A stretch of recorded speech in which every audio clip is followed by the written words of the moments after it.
Hello friends, मैं हूं doctor Nandan Rao, आपका sports injury and orthopaedic specialist from Unity Hospital Surat. और आज हम बात करेंगे रनिंग और रनिंग इंजरीज के बारे में।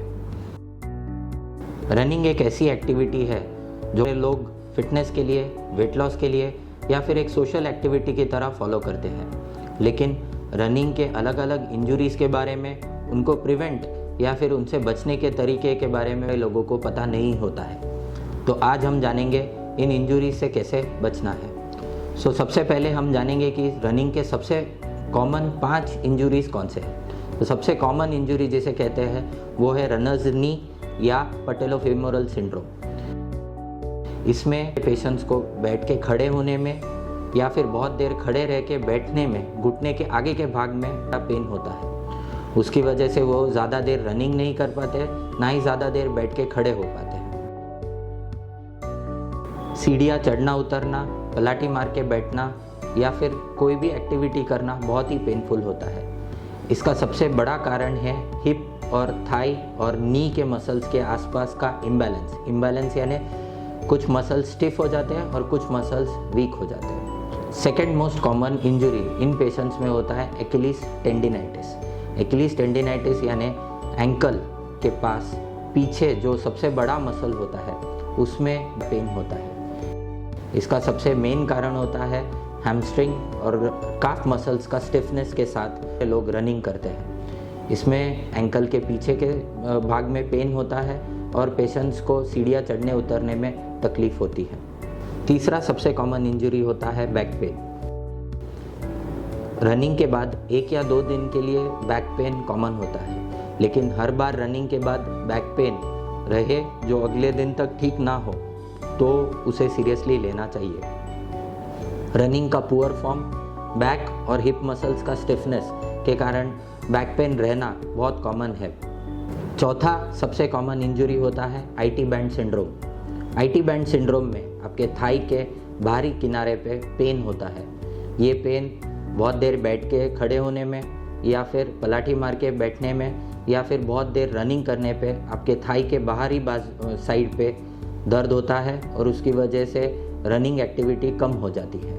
इसका सबसे बड़ा कारण होता है थाई के मसल्स का स्टिफनेस और उस पर रनिंग करने की वजह से माइक्रो इंजरीज। ये माइक्रो इंजरीज समय के साथ हील नहीं होते हैं और उस वजह से और प्रॉब्लम्स होती है। रनर्स में 5वां सबसे कॉमन इंजरी होता है शिन स्प्लिंट्स।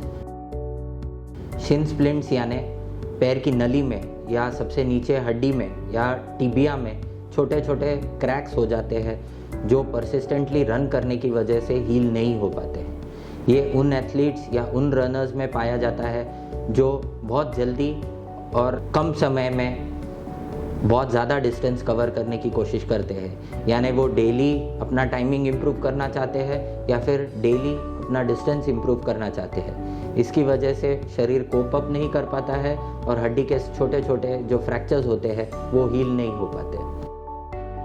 इसका सबसे सिंपल इलाज होता है 1 से 1.5 महीने का रेस्ट, मल्टीविटामिन्स और प्रोटीन सप्लीमेंट्स। रनिंग के 5 सबसे कॉमन इंजरीज जानने के बाद आइए अब हम जानते हैं उन्हें प्रिवेंट करने के या उन्हें रोकने के 5 सबसे कॉमन तरीके क्या हैं। सबसे पहला तरीका है कि आप अपने बॉडी की सुने। अगर आपको कोई पेन या फिर कोई प्रॉब्लम्स शरीर में 1 हफ्ते से ज़्यादा दिखाई देता है जो आपके रनिंग के एक्टिविटीज़ को बहुत सीरियसली प्रिवेंट कर रहा है, तो किसी डॉक्टर से मिलिए, उसकी बराबर जांच कीजिए और उस हिसाब से उसका ट्रीटमेंट कीजिए। दूसरा तरीका है एक अपना रनिंग प्लान बनाइए।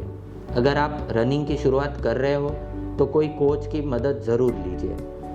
रोज़ रनिंग का एक्टिविटी प्लान नहीं कीजिए। हफ्ते में 2 या 3 दिन ही रनिंग करना चाहिए इनिशियली। धीरे धीरे जैसे आपकी बॉडी का स्टैमिना और स्ट्रेंथ बढ़ता है उसके बाद ही अपना रनिंग का एक्टिविटी बढ़ाइए। रनिंग का डिस्टेंस या टाइमिंग इम्प्रूव करने का टाइम पीरियड दिनों में नहीं, महीनों में या फिर सालों में अपना प्लान कीजिए। ऐसा नहीं होना चाहिए कि आप रनिंग का टाइमिंग और डिस्टेंस हर रोज़ बढ़ाने की कोशिश करो। उसे धीरे धीरे ओवर मंथ्स इंक्रीज करना चाहिए। तीसरा सबसे कॉमन तरीका है अदर एक्टिविटीज़ यानी आप हफ्ते के 1 या 2 दिन या मैक्सिमम 3 दिन रनिंग कीजिए और बाकी के 2 या 3 दिन के लिए आप जिम में core, back, lower limb strengthening, stretching exercises या फिर कोई और स्पोर्ट्स जैसे बैडमिंटन, टेनिस, वॉलीबॉल, ये कोई भी एक्टिविटीज़ आप कर सकते हैं। इससे आपके शरीर के बाकी के मसल्स को भी ट्रेनिंग मिलते रहेगी और शरीर में इंजुरीज भी नहीं होगी। चौथा सबसे कॉमन तरीका है प्रॉपर स्पोर्ट्स इक्विपमेंट, यानी बराबर कपड़े, लाइट वेट कपड़े जो पसीने को सोख सके। दूसरा सबसे कॉमन चीज़ है शूज़। अगर आपके शूज़ में एवरी 6 महीने में आपको चेक करना है, उसमें कहीं आउटर या इनर एज पे घिसावट की वजह से आपके रनिंग में माइक्रो इंस्टेबिलिटी तो नहीं हो रही है। और पांचवा और सबसे कॉमन चीज़ जो आपको ध्यान रखना है वो है हाइड्रेशन। हॉट ह्यूमिड वेदर में या फिर बहुत ज़्यादा धूप में रनिंग ना करें और अपने आप को बराबर पानी और रिहाइड्रेशन सॉल्यूशन से रिहाइड्रेट रखें। मैं आशा करता हूँ कि इन 5 टिप्स के साथ आप आपके रनिंग की जर्नी स्टार्ट करें और इंजरी से बचे रहें। Thank you.